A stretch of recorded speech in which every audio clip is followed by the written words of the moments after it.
Pemerintah diminta lakukan perbaikan ruas jalan lintas Piro.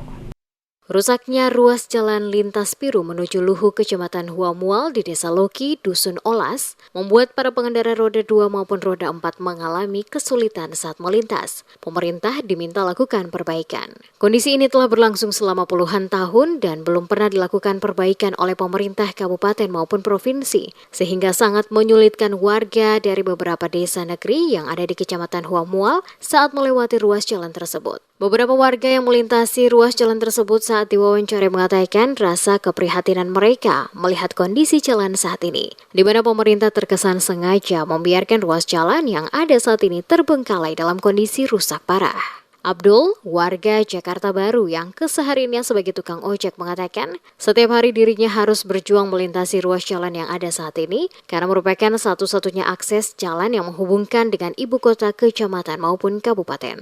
Kalau musim hujan memang jalan setengah mati. Mati ya? Iya. Itu dari mana Kak? Tujuan dari mana? Setengah mati baru antre, jaga tanam di sini. Kalau hujan setengah mati ya? Iya. Jadi kalau bisa tolong bantu bikin juga ya. Mungkin ada harapan kepada pemerintah ya? Iya. Habis jalan ini lama ini.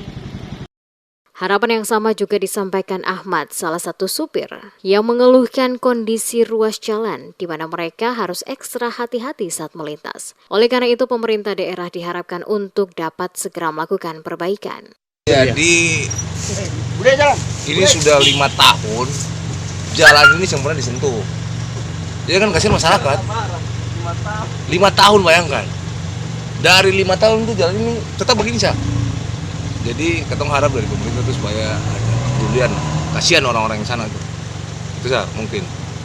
Terima kasih. Ini mau tujuan kemana nih Bu?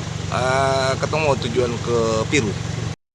Keluhan yang sama dikemukakan Sri Damayanti Mono, seorang tenaga guru yang setiap hari harus berjibaku melewati jalan tersebut untuk sampai ke tempat kerja di Piro. Dan jika terjadi musim hujan, maka semakin memperparah kondisi jalan karena penuh dengan lumpur dan becek, sehingga sangat mengganggu para pengendara yang akan melintas. Ibu dari mana? Mereka dari Katapang, setiap hari harus pergi dinas ke Piro dengan kondisi yang begini. Kalau hujan sangat parah, lumpurnya sampai di lutut. Separuh motor ketong tolak. Kalau motor yang tipe-tipe begini mungkin bisa, tapi kalau motor yang seperti beta matic harus beta dorong. Warga terutama di Kecamatan Huamual dan sekitarnya berharap pemerintah kabupaten maupun provinsi untuk mengambil langkah dengan melakukan perbaikan sehingga masyarakat yang akan melintas merasa lebih nyaman. Mengingat banyak warga yang mengalami kecelakaan saat melintasi ruas jalan tersebut dikarenakan kondisinya yang sangat membahayakan keselamatan para pengendara, baik motor maupun mobil yang melintas.